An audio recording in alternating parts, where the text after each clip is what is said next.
questions. We were trying to get Theo online. So we're really glad to have him here with us and Sander as well. But yeah, we are just going to, everyone is still logging in. We can see people signing in right now. So we're just going to give it a couple more seconds and then we'll be starting. By the way, we're really excited to have all of you joining us for something really different today, which is the Cyber Risk Leaders Tell All. And that's our global virtual book club, first ever edition. So you guys are the privileged first batch to join us for this. And with that, we are ready to start. So maybe I'll let my co-host Carmen Marsh, all the way from California, introduce herself and maybe tell us why did we even start this? How did the idea came about? Absolutely. Well, I am just as excited as you are, Shamane. So my name is Carmen Marsh, and I'm the CEO of Inteligenca. We're a consulting company in Roseville, California. And I'm also the founder of 100 Women in 100 Days Cybersecurity Career Accelerator and Cybersecurity Woman of the Year Awards. Amazing. Well, a little bit about why we wanted to do the book club, right? I mean, that's it's a new concept.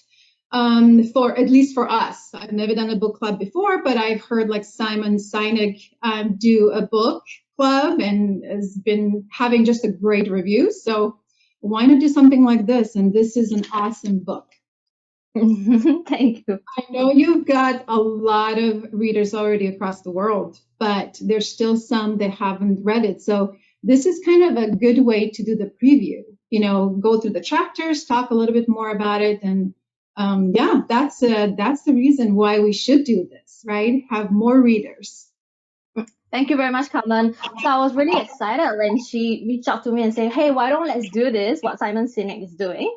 And I checked it out and I thought that's very interesting because at the end of the day, this book featured like lots of great insights from many different CISOs or cyber risk leaders and other C executives as well. And I thought there's a lot of good pointers we can take on to discuss. And today I'm really excited to have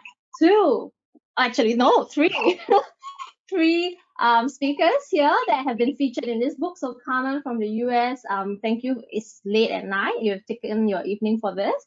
And then Sander Swinkels, give a wave so people know which one is Sander. I mean, there's the name there, but there you go. And Theo as well, Theo Nassiokas from originally, from Australia. Then he moved to Singapore and then moved back to Australia again.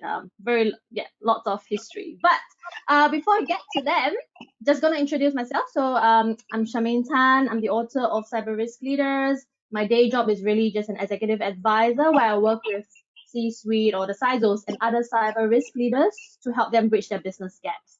Over on to you, Sander Swinkels from Singapore. Introduce yourself, please. Thanks, Shamane, and really exciting to be here in this first virtual book club of your book. A short introduction, I'm the CEO of DTACT, formerly known as DTACT. Spent 18 years in the Dutch government in the intelligence community as their chief. Moved then to the startup landscape, worked for Palantir from the US and helped them to build the Asian market, and excited to be here today. Thanks, Sander. And Theo? Yeah, thanks, Shamane. So, thanks for having me on board. Theo Nassiokas, I'm with Westpac at the moment as the head of technology governance and controls for the business and specialist businesses portfolios. Formerly the APAC CISO at Barclays, and over the last 2 decades, a string of tech risk and cybersecurity roles. And prior to that, I was a sworn policeman in Victoria, in Australia, where I ended up in the drug squad and the Bureau of Criminal Intelligence. And now here I am, a humble banker. Very humble. Thank you, Theo. Yeah, it's great. We have a lot of people tuning in actually from all over the world. So I know Sander is in Singapore, it's early morning right now for him. Carmen's in the US is evening. Theo and myself in Sydney, Australia. So it's about 11 a.m. over here. But I can see like there's people tuning in from different parts of Asia, as well as other parts in the US. So we have a really good crowd here joining us for our virtual book club. So without further ado, let's just get on to today's topic. We are going to be covering 3 different things. well, very interesting topics actually. Geopolitical events. It's one of Theo's favorite conversation.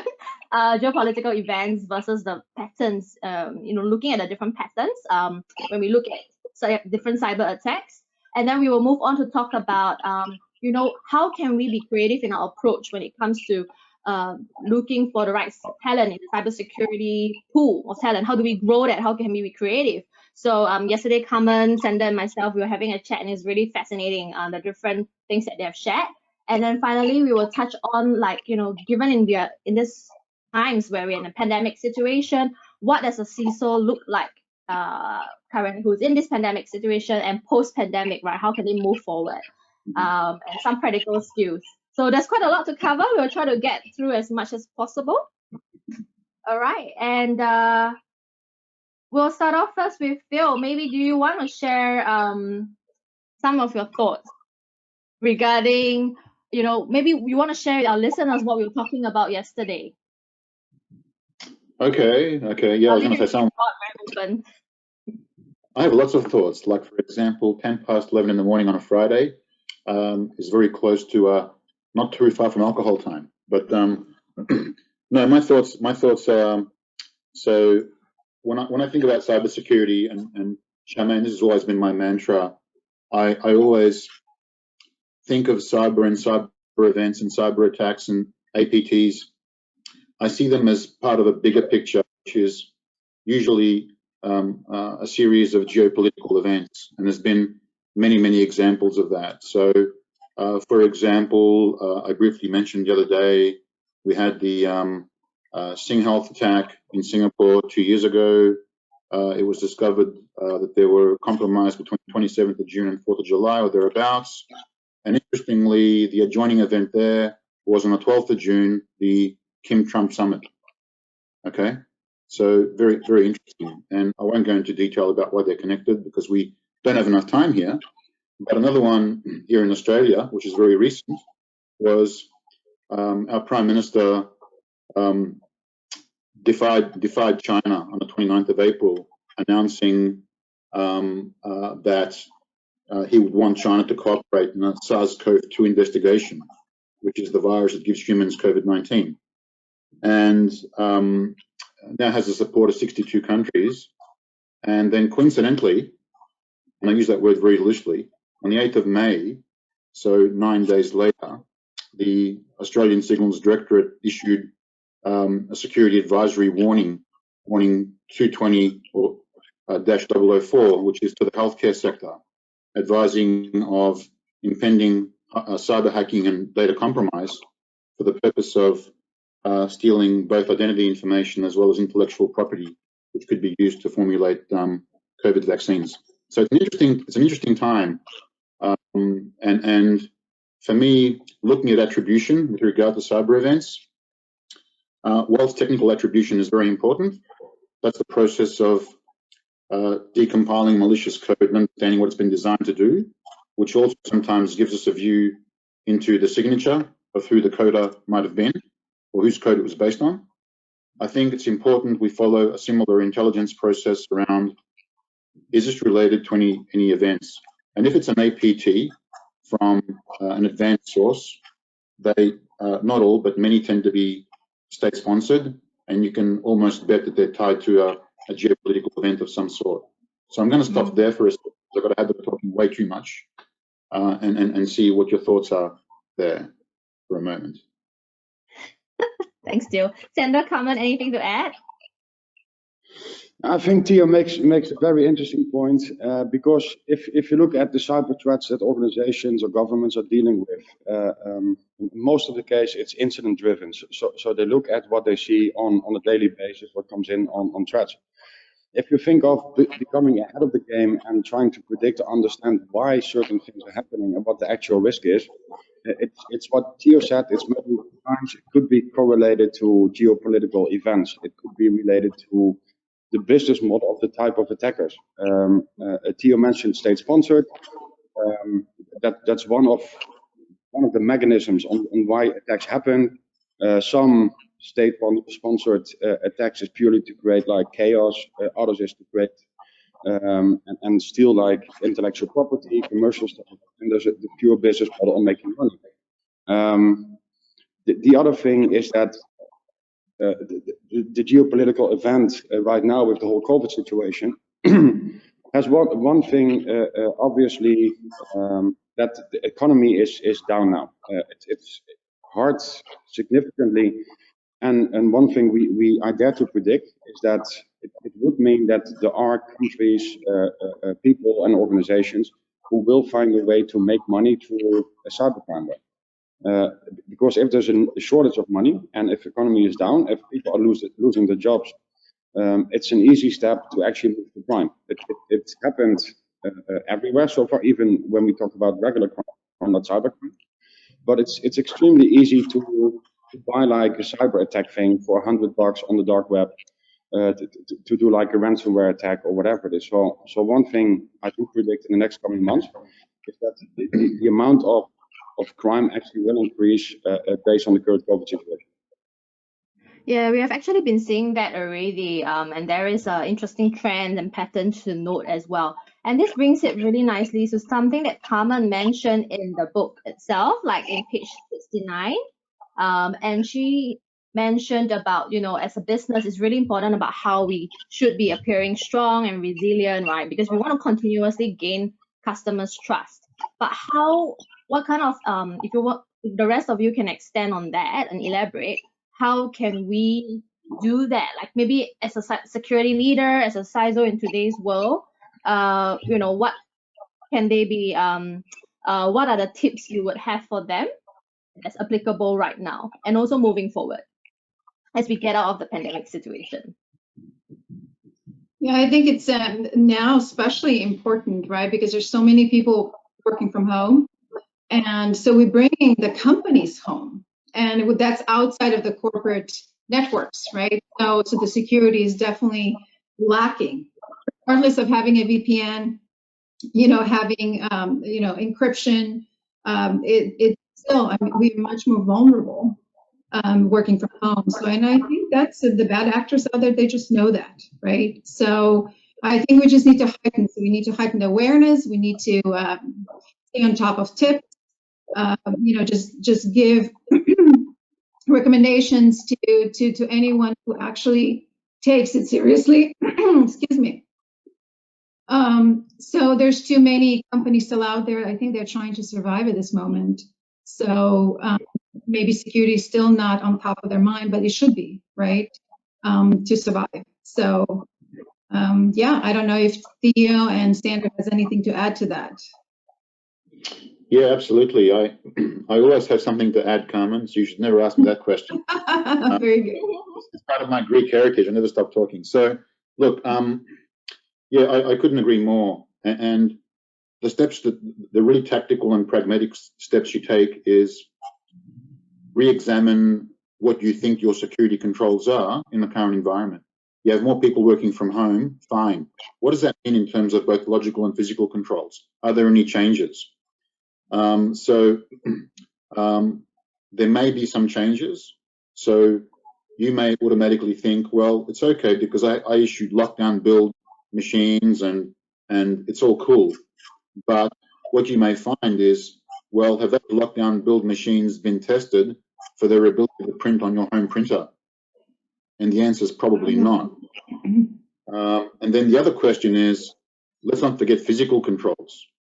So people think when we talk about cyber, it's all online, and it's not. No. In many examples of some of the most famous hackers in the world, including Kevin Mitnick, who I love talking about Kevin, who days before attempting a hack would go through the corporate dumpsters and get data on paper, would hang out at car parks and have cigarettes with the staff during their cigarette breaks and get information from them. And then eventually on day 3 or 4, after the break, walk back into the office with the staff and never be challenged when he didn't even work there. So physical controls need to be considered as well as logical controls. And also, please don't forget in that thinking to include your critical third-party providers as well. Also got staff working from home and their controls environment and needs may change accordingly. And it's good to have a view. That's what I think. Absolutely, and we have to continue carrying on the mindset, right, to keep our business resilient. I mean, there's I think for the longest time we've had a separation. Oh, that's an IT thing. Cybersecurity, information security is an IT thing. It's no longer IT. It hasn't been. And I know a lot of companies have moved on and they actually, consider that being important to business. It's a business thing. It's not an IT thing. Because you have to stay resilient. You have to, for you to continue doing business and continue, building trust with your customers, you have to be resilient. You have to show that you've taken, security seriously, right? And so that doesn't happen overnight, but you have to keep working on that. And so I don't know, Sander, if you had anything else to add to that, but yeah, definitely not an IT issue or problem. No, like Theo, always have something to add as well. If you look at the cyber threat, I think the biggest mistake many companies make, like there's one threat, or it's an IT thing, like you said, and that's, if you look at the whole context of your security measures, it's like your physical security, it's your insider threat, it's the traditional approach of building a wall around your IP, your crown jewels. And what we advise many times when we think of your security framework is not to think of one mechanism which defends everything, but to think of different maturity stages for different parts of the security, and to think what you have to implement on that. And back to the whole COVID situation now, Theo mentioned the UMINT, the cigarette breaks, how people try to get in. Just imagine if you lay off people right now, there's a high chance that the insider threat risk also increases. So from all the spectrums and maturity stages you need to get in place, also focus on the risk of your employees right now and the ones that might not be happy at this point in time. Yeah. So some of those policies and procedures, internal policies and procedures, are super important too. So you carry out the right measures when people are being laid off, right? So you shut down the accounts, you do certain things that you're supposed to do when people are leaving the company. And so just be aware of that. It's with everything going on, sometimes that is not on top of people's minds, but it should be. Yeah, definitely. And if I want to take it a bit to a different direction, right? So when you mentioned, Sander, like now people are being laid off, they're out of jobs and stuff. And we are seeing that budgets naturally are also being cut, right? So for example, in chapter 5, where we talk about the good CISO, okay, and all the different traits of them that they should have, one of two key things that I would like to highlight out of the 15 tips is we talk about like security being seen as an enabler, which is very a common topic but the thing is that when you talk about it practically, how can CISOs or security leaders like yourself look at still positioning it as an enabler, even with the constraints of budgets being cut? What are the ways we can go about it to still push that awareness, still portray in the right light? Yeah. So I think it's kind of, whilst it sounds very challenging, at a high level, it isn't that complicated, because and a lot of companies now are announcing their either their half-year profit results in Australia as well, and of course their actual results are far smaller than the forecast, which was made 6 or 9 months ago. No one saw COVID coming. The answer is pretty simple for me. That is, it's up to whatever business you're in to decide what it wants to do in terms of business strategy. And the cybersecurity is really an enabler of whatever that strategy looks like, big or small, expanding or contracting, right? So, I can say something really poignant, like quote Bruce Lee and say, be like water, but I won't do that. What I'm trying to say is, it doesn't matter whether it's a big or a small business. The same principles apply, the same due diligence applies, the same thinking has to apply. And so you've got a strategy that is commensurate, that is feasible to your business, expanding or contracting. But what you don't do is you don't say, oh, my budget's been cut, the world's coming to an end, I can't do it anymore.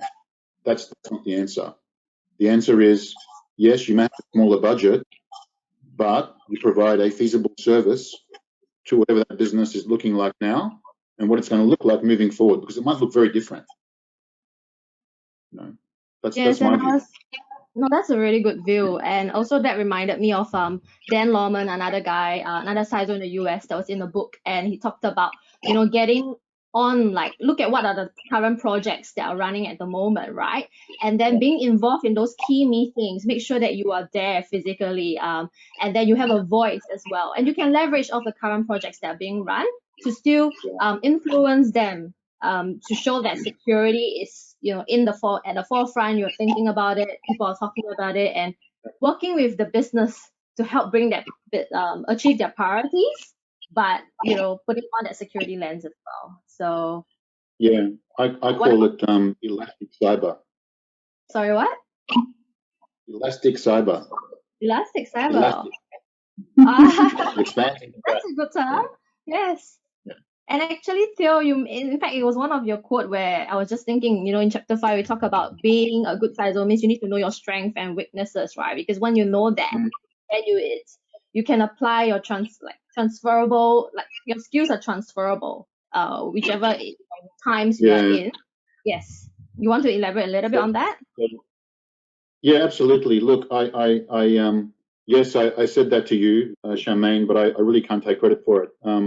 The guy who said it first was Sun Tzu, the Chinese general, who said something like, if you know your enemy and you know yourself, you need not fear the outcome of 100 battles. If you don't know your enemy and know yourself, for every victory, you will suffer a defeat. And if you know neither the enemy nor yourself, you will succumb in every battle. And what we're saying there is, from a cyber perspective, not only understanding your controls environment, physical and logical, but also understand yourself. You can't be good at everything. So you have to have people around you that have the competencies and skills that you don't have. So together, the whole team is greater than the sum of the parts.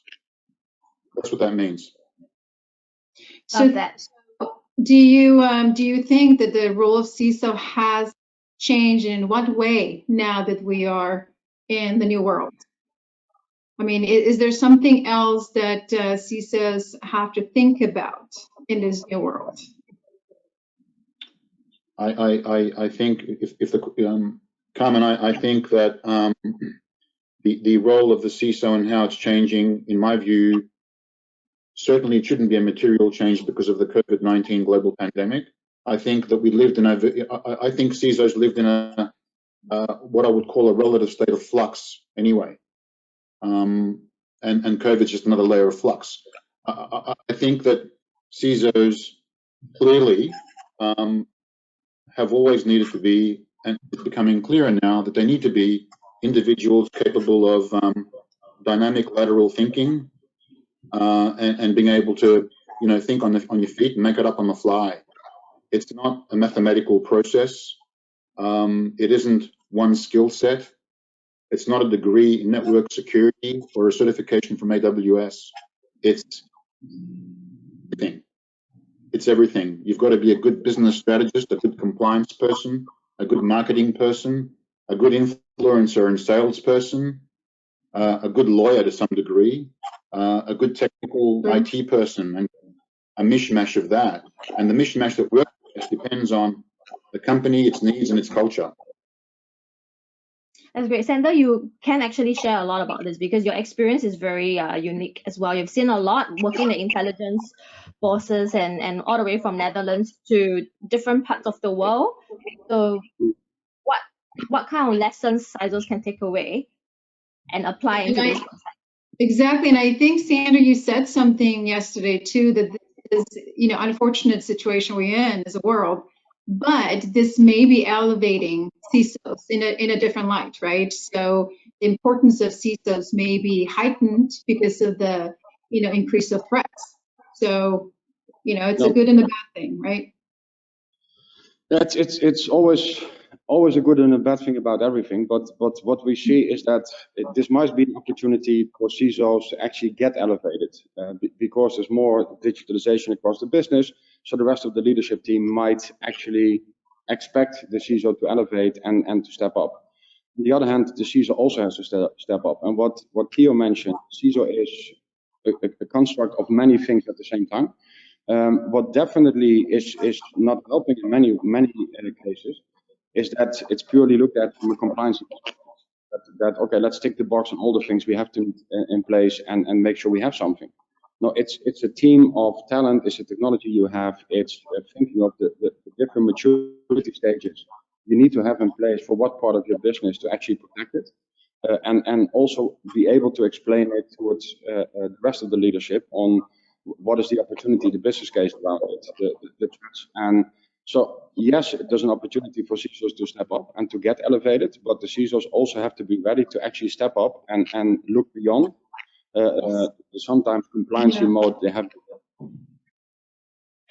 Excellent. And just conscious that Theo has a couple more minutes because he will need to hop off. So Theo, whenever if you need to jump off, just let us know, give us a wave. But to the rest of the listeners out there, we still have about 10 more minutes to go. And if you guys have any questions, you can actually type in your questions in the chat box and we'll try to get through them. If we can't, we will be sending it out to the rest of the speakers and they will, address it and then we'll try to get the answers across to you as well. So feel free to keep your questions coming. We're just going to move on to the next part now, which is something that Sander shared in the book actually about hiring, and it's really interesting. So that was in page 25, where he talked about using an embedded social enterprise model, and half of his staff actually had autism spectrum diagnosis. And maybe Sander, you want to talk a bit more about that. And Carmen, you have done a lot of great work in this space, but in a different way as well. So feel free. All right, sounds good. Yeah, it's something I'm extremely passionate about in many ways. But let me first start with the underlying issue. I just mentioned, if you think of your cyber strategy, it's a combination of technology people, the team that you have, and what we see that not all the technology is giving like a generic view on all the things which are happening, but most importantly, people and a team who actually is able to work with the data, think of the threats, how to mitigate it, what to do. And everybody's looking for talent, but everybody is looking at the same pool of talent. And there's more need for talent, and it's a global problem. It's not you hire them from a different country and you have more talent. So there's one way you have to do is look at diversity. What are the other angles on how to get talent into your business, into your company? And when I looked at DTACT, when I was asked to become the CEO, there was three things which intrigued me. One, I saw more than 400 features and products which I have been building over 2 years, which I've never seen before in my life. The impact that they created with it, but thirdly, the whole social mission aspect around it. One of the founders is on the spectrum, and all the money they made, they actually invested it back into the company to create jobs for people who are on the autism spectrum. So, and we're not a social enterprise, but we're a real company with a real product having a social mission. And what we figured out, and I can talk for hours about this, we have seen people, and I tell this to inspire others, not as a marketing story, who literally were living on the street, who have been told for 7 years, like, you will never be able to have a job. We had people who never coded in their life, but what we did know and did feel that they have talent to do things which other people are not capable of. And so what we did, we started a program and talking about diversity, being in the police and intelligence and the military space for a long time. I remember when we got the first women into the security services. They had a hard time, and it were only a few people, and they had to prove very hard, like what the position is compared to all the white men working in the organization. And what we learned is you need a certain bandwidth of people, of a certain diversity to actually make it work. So what we see in other companies that they try it sometimes with one or two people in the corner who are neurodiverse, and it works or it doesn't work. But if you really want to make a change, you have to make it part of your whole business, and that's what we did. So that's why it's half of the staff which is either diagnosed or non-diagnosed in the autism spectrum. And what we see, it takes a lot of investment to figure out what the actual talent skill is. It takes a lot of investment to help them with non-work related stuff, social interaction, low self-esteem sometimes, even depressions in some cases. But once you get that right, you get so much in return. You get high productivity, extremely loyal employees. They are willing to walk an extra mile. And what we decided to do that with our commercial expansion globally, we also want to expand this idea and trying to inspire others, invite everybody, come look at how we do this. And this is a way how to get talent which you need, like we need talent. And this is the first step, no. Based on the commercial bandwidth we have and the revenue we have, we actually have a waiting list of the people that we could put on a job. So the more we grow, the more people we actually can deploy. And once we're done with this, we will focus on, for example, veterans. I'm a former veteran. That's another category. And the point I try to make, think of diversity as an opportunity to get the talent which everyone needs. I'm fascinated, and that's and it's so important. I think, like you said, a lot of companies are still looking at the same pool of talent. And also we talked about that a little bit yesterday, that, most of those people coming, they're taking the same path into information security, into cybersecurity. We need to have a creative people that are creative, people that are coming from different backgrounds, right? We know now, there's been enough of that talent in the field that we know it's beneficial for everyone, right? They are thriving. The companies benefit from it. So yeah, like our cybersecurity accelerator, we're taking a different path. We're actually doing the fast track program for women, and our women are everything from mothers returning back to work. We have women veterans. We have students that maybe just graduated, but they really don't know where they want to go. And cybersecurity field is something they're interested in, but this is really giving them a good foundation to get into a hands-on position, because our program also includes internship and apprenticeship. So they're able to get a hands-on while they're getting some technical certifications, and then they get the foot in the door to get like an entry-level job. So it's just exciting to see that, because I think we do need to have more diversity and different thinking. It's not all just the old infrastructure path, the old software development path, right? That's how most of us got into the field. So it's fascinating that you took that route, and I think more companies should be doing that, because that's the way to get to get more talent.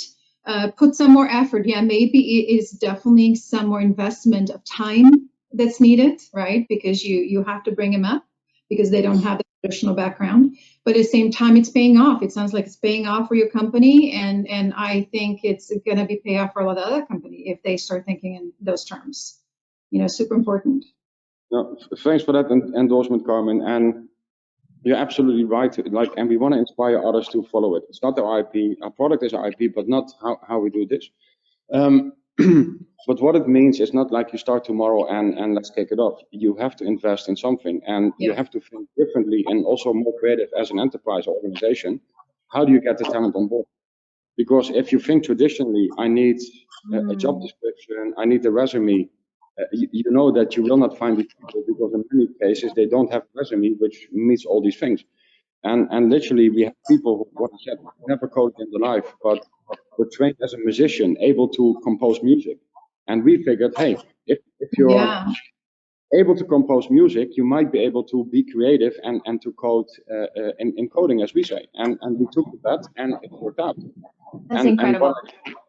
And what I see, and that's really what intrigued me with the whole COVID situation, with people working from home, that we always talk about difficulties with social interaction. And actually, a lot of the employees right now say, we miss the social interaction. Yeah. And that's extremely, And we want to inspire others to follow our lead, and happy to advise anyone on how to do that. Absolutely. I mean that we all need that, right? Any company, any hiring manager should really be open-minded and think in just different terms. And some are picking up. Some for some it may take a little time, but we're here. I mean, I'm happy to talk about that too. Anybody or any woman that's maybe listening in and is interested to take this fast track program that we have, send me a note. I'll be happy to tell you more about it and how you enroll and what to expect. Yep. Yeah, just like honestly, Carmen is just one of the amazing person where she's running lots of great initiatives. And if you follow her on LinkedIn, you will see all the different programs. It's extremely hard to keep up, but it's such an inclusive program where anyone who has an interest in this industry, there are so many initiatives and ways to support people into getting further in their career as well. So I think it's great. And likewise, follow Sander and Theo. We have so many people that the more we do this, I find like it just blows my mind because everyone has such a unique story of first of all of how they've come into our industry, but also the kind of work they are doing to spread the message. It's just incredible, very heartwarming. Yeah, so we are seeing quite a few questions that have come in as well, but I'm not sure if we can cover them in this session. We probably will have to cover them in the next episode with Carmen. Carmen and I will continuing to do this over the next few weeks. So we'll take note of these questions that have come in, and we will get the different speakers to address it as well. But Sander and Theo will also still put their thoughts on this. Yes. Carmen, anything else you want to add? No, but you as the author of the book, is there something that your favorite part or something you want to add? This is really about your book and your wonderful job on bringing all these insights from global leaders in a one collection. I love it. So any final word from you for this session? Wow. You caught me there. I need to think about it because I think it's just something very enriching. Like I feel it's a journey, right? As we all go about, we keep learning more and more. And we learn faster when we are learning from. We are taking the time to actually learn from other people who have gone ahead of us, or who are doing different things. So I really see the beauty of this ecosystem and community there is. So in terms of what I've taken away is, I feel it's just a lot and. I think what I can say is that we just really need to keep pressing in and keep actively learning from our mentors, find mentors you can learn from, find people that like everyone is willing to help each other. You just need to ask. And like even our listeners here, right, they're taking the time to just press in and learn as much as they can from different people. So I think the hunger is what will keep us becoming the better versions of ourselves, even as we are doing our different roles as cyber risk leaders in this day and age. So that's for today. That's my tip for today. I will give a different one for the next time. No, well said, Shamane. I love what you do. You're amazing. I mean, you are also doing so many different things, and you've accomplished so much. So, just very thankful for knowing you, and excited to. I'm always excited to share any project. We've done quite a few projects in the past, right? So we've done. Global CISO's Town Hall. You've been a judge on Cybersecurity Woman of the Year, judging panel, and so now it's time to do this book club, and it's great. I wouldn't be here without people like you guys. You all have taken time to invest and also share your insights. So it's all teamwork. And with that, I just want to let me just go through. Yes, yeah. So for those who are listening, you can get a hold of this clip on the YouTube channel. Just check Cyber Risk Meetup on the YouTube channel. It will be up, and you can share your friends who have missed this session as well. We are also going to be on podcast, and it's called the Mega C-Suite Stories. You can find it on Spotify or your other favorite podcast channel. So the link is there too.